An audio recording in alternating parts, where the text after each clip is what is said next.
जयपुर में कांग्रेस किसान रैली करने वाली है। 9 जनवरी को राहुल गांधी आएंगे और रैली को करेंगे। राहुल की रैली की तैयारियों को लेकर एक बैठक बुलाई गई है। सीएम गहलोत ने 4 बजे अपने आवास पर यह बैठक बुलाई है। वरिष्ठ पार्टी पदाधिकारी और मंत्रियों को इसमें चर्चा के लिए बुलाया गया है। इसमें राहुल की रैली की तैयारियों पर मंथन होगा।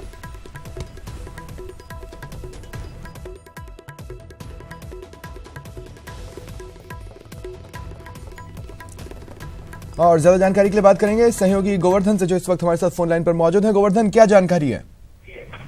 देखिए, राहुल गांधी की रैली को लेकर के कांग्रेस के सभी छोटे और बड़े नेता तैयारियों में जुटे हुए हैं। कल सचिन पायलट ने शाम को बड़े नेताओं के साथ बैठक करके और रैली की तैयारियों को लेकर चर्चा की थी। आज सीएम अशोक गहलोत ने मीटिंग बुलाई है। 4 बजे सारे जो पार्टी के वरिष्ठ नेता हैं, मंत्री हैं, उन सबको बैठक करके और राहुल गांधी की रैली की तैयारियों का वो जायजा लेंगे। ये राहुल गांधी की जो किसान रैली है वो ऐसे वक्त में हो रही है जब विधानसभा चुनाव के जस्ट बाद सरकार ने कामकाज शुरू कर दिया है और करीब 2.5 महीने बाद लोकसभा चुनाव होने। ऐसे में राहुल गांधी की रैली है, ये राजस्थान में कांग्रेस की लोकसभा चुनाव अभियान की एक तैयारी का आगाज इसको माना जा रहा है। साथ ही केंद्र सरकार पर किसानों के संपूर्ण कर्ज माफी को लेकर के एक दबाव बनाने की रणनीति भी इस किसान रैली के जरिए बनाई जाएगी और एक मैसेज भी इस रैली के जरिए दिया जाएगा। खास बात यह कि राहुल गांधी तीनों जो कांग्रेस शासित स्टेट हैं जहां पर कर्ज माफी हुई है उन सब में किसान रैली करके और एक माहौल बनाने का प्रयास करेंगे। हालांकि अभी जो कांग्रेस को यहाँ राजस्थान में जो मैंडेट मिला है उसमें केवल 199 सीटें हैं और ऐसे में चुनौती बड़ी है। तो जो कोर वोट बैंक है, चाहे वो किसान हो, दलित हो, इन सबको कांग्रेस तरीके से जोड़ के और जो कमी रह गई है उसको पूरा करने के लिए संगठन के स्तर पर भी और सरकार के स्तर पर भी लगातार प्रयास कर रही है। अब देखना होगा राहुल गांधी की रैली के बाद कांग्रेस का जो चुनाव अभियान है वो किस दिशा में आगे बढ़ता है और अपना जो परंपरागत वोट बैंक है उसको कितना जोड़ करके लोकसभा चुनाव में रख पाती है, ये नतीजे तय करेंगे। जी शुक्रिया तमाम जानकारी के लिए। Deputy CM Sachin Pilot PCC पहुंचे। कांग्रेस नेताओं और कार्यकर्ताओं से उन्होंने मुलाकात की। पैरा टीचर संघ, मदरसा टीचर संघ ने भी उनसे मुलाकात की। डिप्टी सीएम सचिन पायलट का बयान सामने आया है। उन्होंने कहा कि 9 को जयपुर में राहुल की किसान रैली होनी है। वादा पूरा करने पर किसान धन्यवाद देना चाहते हैं। किसान चाहते हैं कि केंद्र पर भी कर्ज माफी के लिए दबाव बने।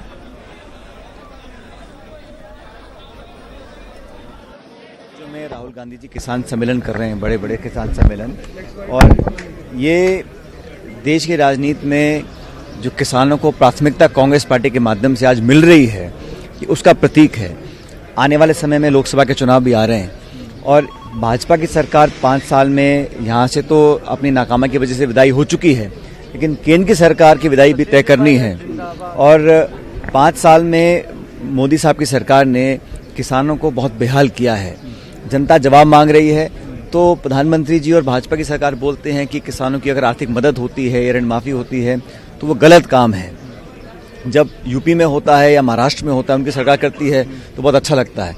और जब आपकी सरकार को हम हराते हैं, कांग्रेस का शासन बनता है और कांग्रेस की सरकारें किसान की बेहतरी के लिए कुछ घोषणा करती हैं या ऋण माफी की बात करती हैं तो उनको पसंद नहीं आता। लेकिन आज राहुल गांधी जी ने कहा है कि करप्शन पर आपको एक्सपोज करना हमारा दायित्व है, हमारा फर्ज है। सरकार चुनी गई थी 5 साल के लिए, तो इन सब बातों पे भाजपा को एक्सपोज करने के लिए, किसानों की बात को और मजबूती से रखने के लिए 9 तारीख का कार्यक्रम होगा और आज दोपहर तक हम पूरी चीजें फाइनलाइज कर देंगे। लेकिन 9 तारीख को राहुल गांधी जी का एक बहुत बड़ा आयोजन जयपुर में करने जा रहे हैं। परिवहन मंत्री प्रताप सिंह खाचरियावास आज साइकिल से सचिवालय पहुंचे। इस मौके पर उन्होंने कहा कि ये मेथड आम जनता को भी अपनाना चाहिए। साथ ही कहा कि वो एक दिन साइकिल, एक दिन पैदल और एक दिन मोटरसाइकिल से ऑफिस जाएंगे। मैं आज साइकिल पे जाऊंगा, सप्ताह में एक दिन साइकिल पर, एक दिन पैदल और एक दिन मोटरसाइकिल पर। साइकिल के जरिए तो बड़ा संदेश ये ट्रैफिक कंट्रोल हो, पर्यावरण बचे, 1 घंटा देश के लिए और जिंदगी के लिए हम दें और पेट्रोल डीजल की भी बचत हो, पर्यावरण भी बचे और जमीन पर हमारी नजर रहे, घमंड नहीं हो। जनता के बीच में जाकर, जनता की चौपाल पर जाकर उनके दर्द को समझकर, जो बीजेपी की सरकार ने राजस्थान को बर्बाद कर दिया, जो लोग घमंड का शासन करते रहे, उस शासन को खत्म करके काम कर सके, भगवान सद्बुद्धि दे। इसलिए एक दिन साइकिल पर, एक दिन पैदल और एक दिन मोटरसाइकिल पर, पेट्रोल डीजल भी बचा सकें। सिर्फ बातों ही बातों से नहीं होगा, खुद भी कुछ सैक्रिफाइस करना होगा देश के लिए और खुद की जिंदगी को भी बचाना होगा। और ये जो होड़ लगी हुई है गाड़ियों की, वो हुड भी कम करनी है, बड़ी से बड़ी गाड़ी हो, करोड़ों की गाड़ी हो, खूब दिखावा भी बंद होना चाहिए। और सरकार हमेशा जनता की होती है, जनता के लिए होती है, जनता के द्वारा चुनी जाती है। तो सरकार सिर्फ महलों में या बड़ी गाड़ियों में नजर नहीं आएगी, साइकिल और पैदल और मोटरसाइकिल पर भी नजर आएगी, लेकिन जनता के जैसी सरकार भी नजर आएगी। ऐसी भावना मेरी अकेले की नहीं है।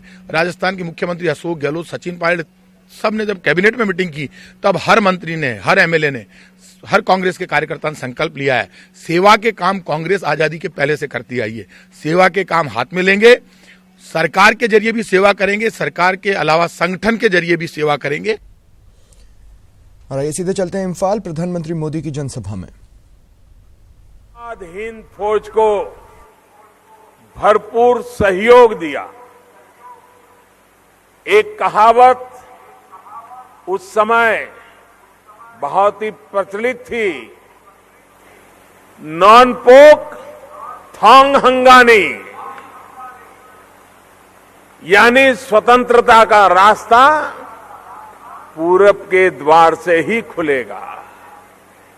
आजाद हिंद फौज ने ये द्वार एक बार खोल दिया, फिर दुश्मन इसको कभी भी बंद नहीं कर पाया। साथियों, जिस मणिपुर को, जिस नॉर्थ ईस्ट को नेताजी ने भारत की आजादी का गेटवे बनाया था, उसको अब न्यू इंडिया की विकास गाथा का द्वार बनाने में हम जुटे हुए हैं। जहां से देश को आजादी की रोशनी दिखी थी, वहीं से नए भारत की सशक्त तस्वीर आप सभी की आंखों में स्पष्ट दिखाई दे रही है। साथियों, इसी सोच के तहत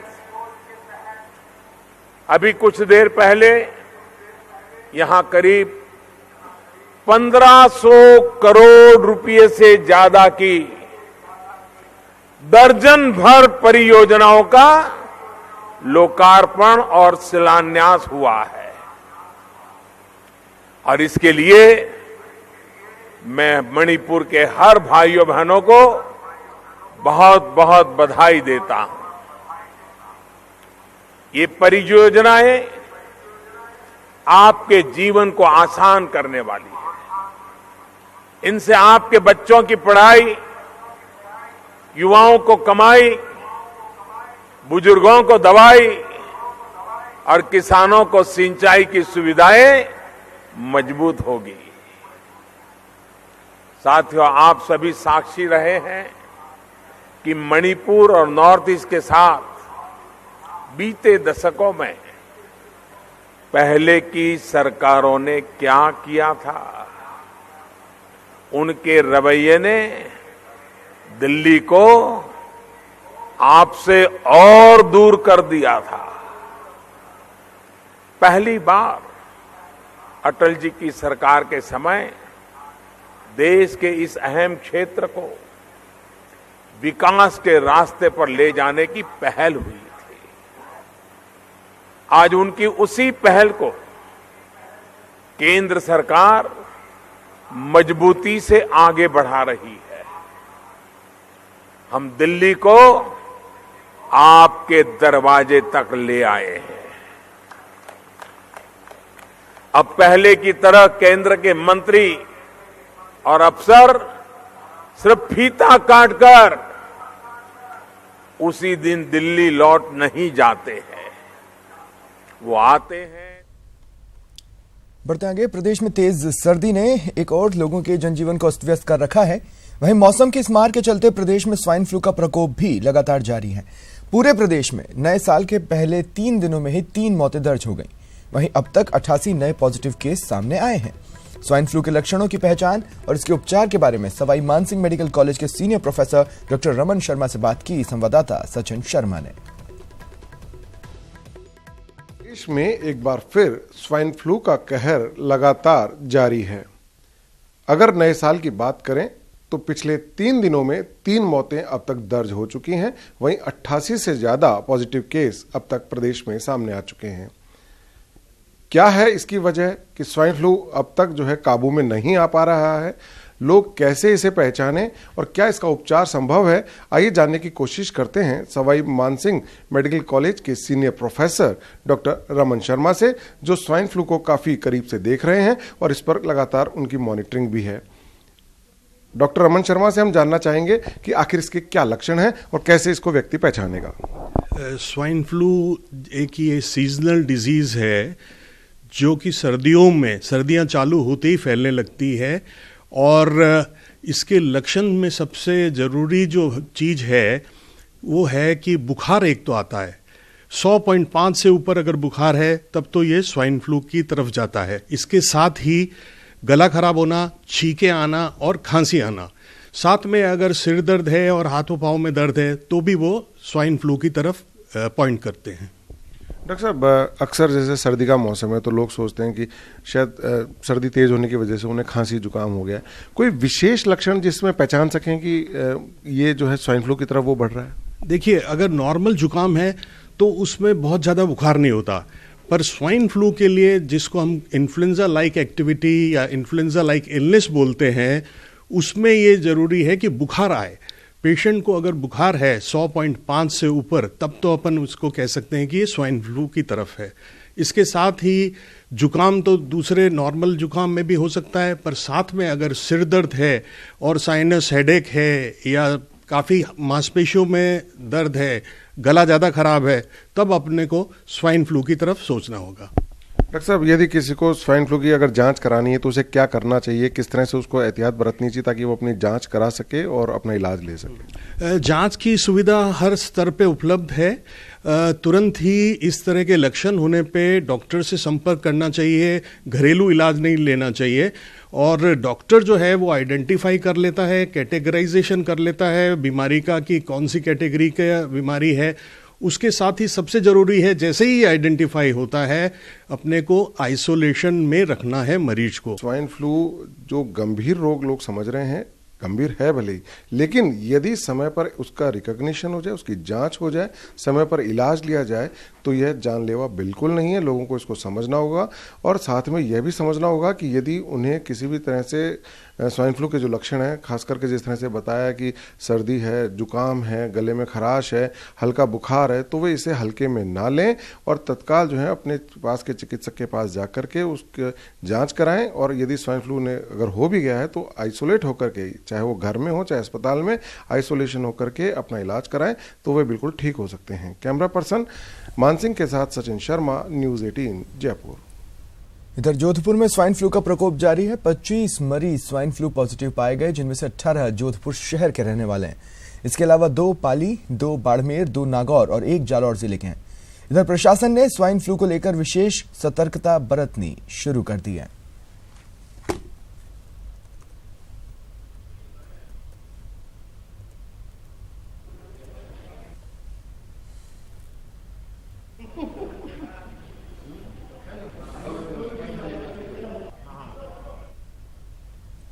प्रदेश में तेज सर्दी ने लोगों के जनजीवन को अस्त व्यस्त कर रखा है। इस सर्दी ने किसानों की भी परेशानी बढ़ाई है। मौसम विभाग का कहना है कि पश्चिमी विक्षोभ के चलते तापमान में ये बदलाव दिख रहा है। जयपुर में मौसम का जायजा लिया संवाददाता सचिन शर्मा ने। प्रदेश में कड़ाके की सर्दी का दौर लगातार जारी है।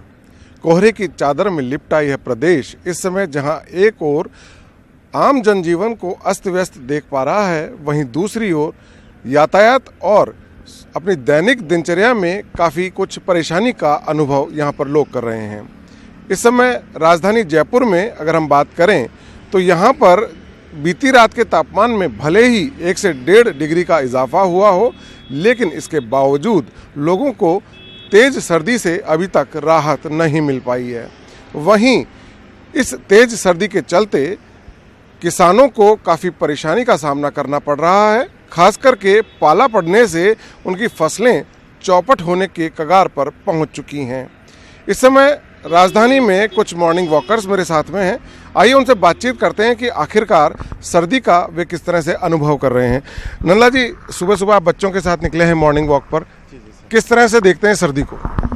सर्दी सर बहुत अच्छी है, लेकिन कुछ ज़्यादा ही सर्दी है तो उठने में बड़ी तकलीफ होती है कि अभी और सोते रहे। अच्छा, सर्दी जब तेज रहती है तो किस तरह से निपटते हो आप उससे, कैसे उसका मुकाबला करते हो? हो जाता है, मतलब हो जाता है, बस सुबह सुबह उठने की अब तो हैबिट हो चुकी है ना, तो इस वजह से।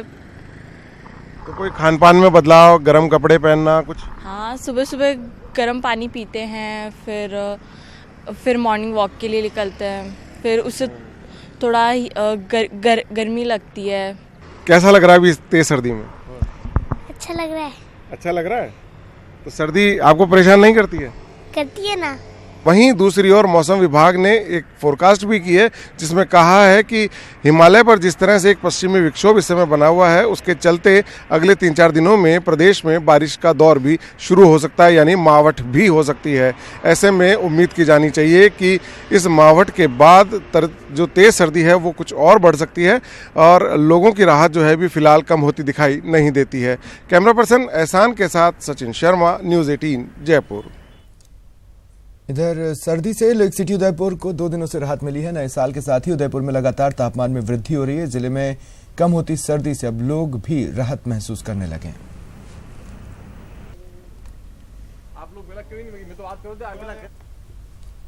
सिरोही दौरे के दौरान भगवान सारणेश्वर जी के दर्शन किए। इसके बाद जंभेश्वर सेवा संस्थान में विश्नोई समाज की ओर से उनका स्वागत हुआ। राज्य मंत्री विश्नोई आज पिंडवाड़ा और आबू रोड में जायका प्रोजेक्ट का निरीक्षण करेंगे।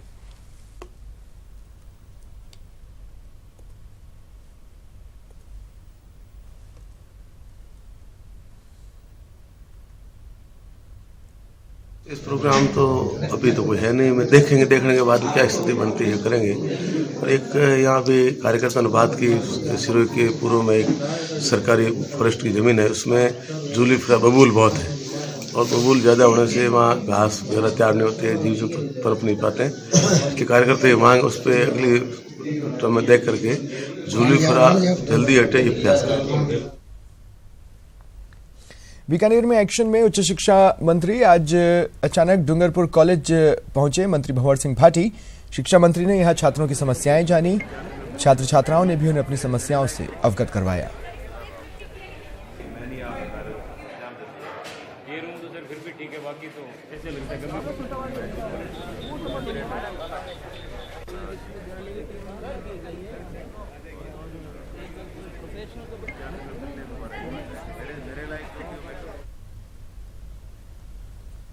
प्रदेश में बंद पड़े 17,000 स्कूलों में फिर पढ़ाई शुरू होगी, यह कहना है उच्च शिक्षा मंत्री भंवर सिंह भाटी का।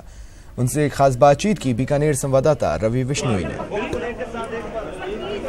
उच्च शिक्षा मंत्री भंवर सिंह भाटी एक्शन में हैं। आज प्रेस कॉन्फ्रेंस से पहले वो अचानक डूंगर कॉलेज पहुंचे। उस डूंगर कॉलेज जहां पर आप भी पढ़े हुए हैं, हम भी पढ़े हुए हैं, और उस डूंगर कॉलेज में आज उच्च शिक्षा मंत्री की पहली विजिट। आपने क्या यहाँ पर देखा है? बीकानेर संभाग का सबसे बड़ा महाविद्यालय और सबसे प्राचीन भी है। डूंगर महाविद्यालय में पढ़ने वाले बच्चों को क्या समस्याएं आ रही है, यहाँ शिक्षण की व्यवस्था कैसी चल रही है, यहाँ की दूसरी जो सुविधाएं हैं, मैंने पूरा निरीक्षण करने के हिसाब से और बच्चों का फीडबैक लेने के लिए मैं उस शिक्षा मंत्री बनने के बाद पहली बार बीकानेर आया हूँ। तो मैंने आज बच्चों का जो उनसे संवाद किया है, सीधा संवाद किया है। विद्यार्थियों ने बहुत सारी बातें बताई है। परीक्षाएं समय से पहले हो रही है, बच्चों का सिलेबस अभी तक पूरा कंप्लीट नहीं हुआ है, एक तो ये मुद्दा था। दूसरा पानी की व्यवस्था, टॉयलेट की व्यवस्था, क्लासरूम्स की स्थिति, और हमारे इस महाविद्यालय में पीटीआई का पद रिक्त होने की वजह से यहाँ हमारे बच्चे और बच्चियों का जो खेल है वो भी प्रभावित हो रहा है। तो ऐसे बहुत सारे इश्यूज़ हैं, लाइब्रेरी की व्यवस्था है, ये सारी बातें आज मेरे प्रसंज्ञान में आई है। और मैं समझता हूँ कि डूंगर महाविद्यालय एक मॉडल महाविद्यालय पहले प्राचीन समय से रहा है। संभाग का सबसे बड़ा महाविद्यालय है डूंगर महाविद्यालय। छात्र संख्या यहाँ पर काफ़ी ज़्यादा है, राजनीतिक रूप से भी काफ़ी सक्षम महाविद्यालय है ये। आप अपनी कोलायत जाकर आए हैं, पिछले 4 दिनों से आप वहाँ थे। कोलायत में महाविद्यालय की क्या स्टेटस है? देखिए, डूंगर महाविद्यालय की मैंने जानकारी ली है। कोलायत का राजकीय महाविद्यालय तो वैसे तो 2013 में खोल दिया था अशोक गहलोत जी ने, लेकिन पिछली भाजपा सरकार ने उसको 4.5 साल तक कौलायत के राजकीय महाविद्यालय को रोके रखा, चालू नहीं किया। बच्चों का शैक्षणिक विकास उससे रुका। और वसुंधरा जी ने जाते जाते चुनाव से 1 महीना पहले एक चुनावी सभा में वो घोषणा करके चली गई कि कौलायत का राजकीय महाविद्यालय खोला जाता है, लेकिन ना भूमि की व्यवस्था की गई, ना बिल्डिंग के लिए कोई बजट का प्रावधान किया गया और न ही कोई पर्याप्त स्टाफ लगाया गया।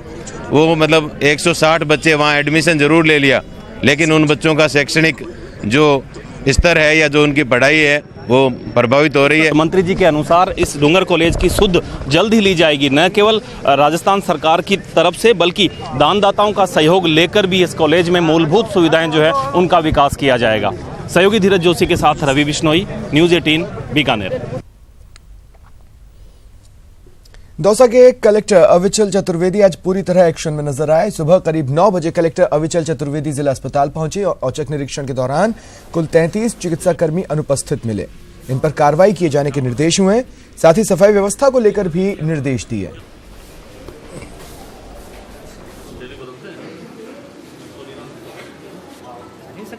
कुछ जगहों पे कुछ वार्डों में जो है जो चादरों की और दूसरी चीज़ों की सफाई है उसमें भी कमियां पाई गई और कुछ जो स्टाफ जो लेट आ रहा है या फिर समय से नहीं आ रहा है या फिर बिना सूचना के गायब हैं, वो भी हमारे पास जो सूचना अभी तक मिली है, जो एसडीएम साहब ने इसको पूरा इसका अवलोकन किया है, उसमें यह पता चला है कि करीब 33 स्टाफ ऐसे हैं जो कि बिना सूचना के आज उपस्थित नहीं है, तो इनके खिलाफ सख्त से सख्त कार्रवाई की जाएगी। राजसमंद के भीलवाड़ा बाईपास रोड पर अल सुबह ट्रेलर अनियंत्रित होकर पलट गया। हाईवे पर जाम लगा। पुलिस ने मौके पर पहुंचकर यातायात बहाल करवाया। बताया जा रहा है ड्राइवर को नींद आई, जिसके कारण ट्रेलर डिवाइडर से टकरा गया और पलट गया।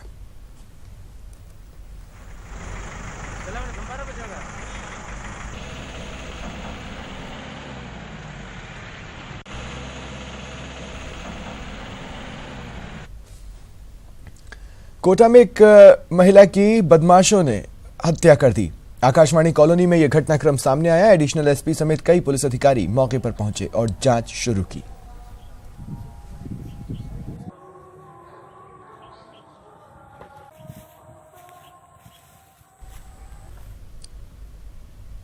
धौलपुर के गांव छिंगा का अड्डा में 2 भाइयों के बीच जमीन को लेकर विवाद हुआ। दोनों तरफ से हुई लाठी भाटा जंग में एक पक्ष ने दूसरे पर फायरिंग कर दी। गोली लगने से 3 युवक गंभीर रूप से घायल हुए। घायलों को अस्पताल में भर्ती कराया गया। इलाज के दौरान एक युवक ने दम तोड़ दिया। फिलहाल पुलिस जांच कर रही है। 3 मरीज कंचनपुर थाने से पुलिस लेके आई थी और तीनों मरीजों में से एक मरीज को तो क्लियर कट छर्रे के निशान दिख रहे थे, गन शॉट इंजरी के, और बाकी के जो मरीज थे उनके मुझे डाउटफुल है कि गन शॉट इंजरी है या नहीं है, लेकिन तीनों की मरीजों की स्थिति बहुत ही सीरियस थी। मैं गश्त में था, जरिए कंट्रोल सूचना मिली कि अपराध के परा छिंगा के अड्डा पर 2 ग्रुपों में झगड़ा हो गया है। उक्त सूचना पर छिंगा के परा पहुंचा तो वहाँ 3 व्यक्ति घायल अवस्था में मिले थे। घायल अवस्था में उठाकर उनको हॉस्पिटल भर्ती कराया, इलाज करवाया। इलाज करवाने के बाद बाड़ी से रेफर धौलपुर के लिए कर दिया गया।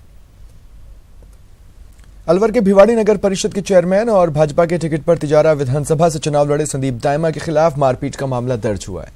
दाइमा पर चुनाव में सपोर्ट नहीं करने पर जिम संचालक को बुलाकर पिटाई करने का आरोप है। पुलिस जांच कर रही है। उनके बाद बातचीत हुई, थोड़ा गर्मा गर्मी हुई, थोड़ा तेज बोले वो। फिर उन्होंने कुछ तेज हथियार से मेरे ऊपर वार करा, मेरे सिर के पीछे से, और उसमें चाकू पेचकस के आधा हो सकता है कुछ भी, वो डंडा था। फिर उन्होंने किसी बंदे को फोन करके बोला कि एक रस्सा और एक डंडा लेके आओ, इसको यहीं बैठ के ना इसको बांध के यहीं मारेंगे। जिसने ये दर्ज करवाया रिपोर्ट की, मेरे को संदीप जो दाइमा है चेयरमैन, इसने बुलाया था। इसके बुलाने पर वो उसके पास गया, तो वहां जाने पर इसके साथ मारपीट करते हैं। सादुलपुर के पहाड़सर गांव के ग्रामीणों ने सिद्धमुख कोऑपरेटिव सोसाइटी पर ऋण वितरण में 3 करोड़ से अधिक रुपए की धोखाधड़ी कर गबन का आरोप लगाया है। ग्रामीणों ने मामले की शिकायत कर एसडीएम सुभाष भड़िया को ज्ञापन सौंपा।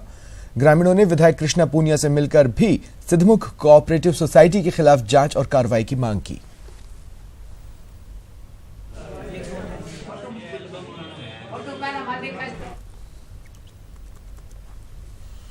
विदेशी जमीन पर लोगों में हैप्पीनेस को बढ़ावा देने का काम कर रहे संजय शर्मा इन दिनों अपने गृहनगर भरतपुर आए हैं। इस दौरान उन्होंने बताया कि 17 फरवरी से ऑस्ट्रेलिया के कैनबरा में mini world cricket cup tournament होने जा रहा है, जिसमें 14 देशों की टीमों के करीब 280 खिलाड़ी हिस्सा लेंगे। संजय शर्मा की बात की जाए तो वो कैनबरा के नाराबंदा कॉलेज में लेक्चरर हैं। साथ ही संजय शर्मा ऑस्ट्रेलिया के पूर्व क्रिकेटर ग्लेन मैकग्रॉ के फाउंडेशन से भी जुड़े हैं। संजय शर्मा ने बताया कि ऑस्ट्रेलिया के बाद भरतपुर में भी क्रिकेट को बढ़ावा देने की उनकी इच्छा है और आगामी दिनों में इस अभियान पर काम शुरू भी करने वाले हैं। सोचा कि जितनी क्रिकेट कम्युनिटी कैनबरा में है तो क्यों ना एक मिनी वर्ल्ड कप कराया जाए, और उसमें हम लोगों ने 14 टीमें सेलेक्ट की हैं। एक टीम एक देश को प्रतिनिधि करेगी कि भारत की एक टीम होगी, पाकिस्तान की एक, नेपाल की, साउथ अफ्रीका, इंग्लैंड, स्कॉटलैंड, तो इस तरह से 14 टीमें पार्टिसिपेट कर रही हैं और ये संभवतः 17 फरवरी से वहाँ चालू होगा। राजसमंद के मांडपिया का खेड़ा में रहने वाले लादूलाल अध्यापक हैं और पिछले 5 माह से सिर में ट्यूमर की बीमारी से जूझ रहे हैं। उनके सिर का ऑपरेशन होना जरूरी है, लेकिन इलाज के लिए पैसे नहीं है। लादूलाल के बुजुर्ग माता पिता अपने बेटे के लिए मदद की गुहार लगा रहे हैं।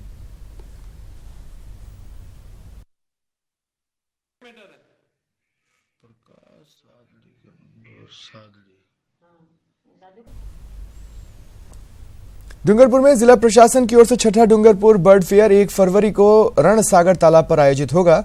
डूंगरपुर बर्ड फेयर के आयोजन की तैयारियों को लेकर अतिरिक्त जिला कलेक्टर और बर्ड फेयर प्रभारी विनय पाठक की अध्यक्षता में बैठक आयोजित हुई। बर्ड फेयर 2019 मनाने के लिए जो निर्णय लिया गया है उसमें 1 फरवरी की डेट तय की गई है और उस दिनांक को बर्ड फेयर रणसागर जो प्लेस है वहाँ पर आयोजित किया जाएगा। उसके लिए सभी डिपार्टमेंट्स जो हैं उसमें सहभागिता निभाते हैं, उनको निर्देशित किया गया है।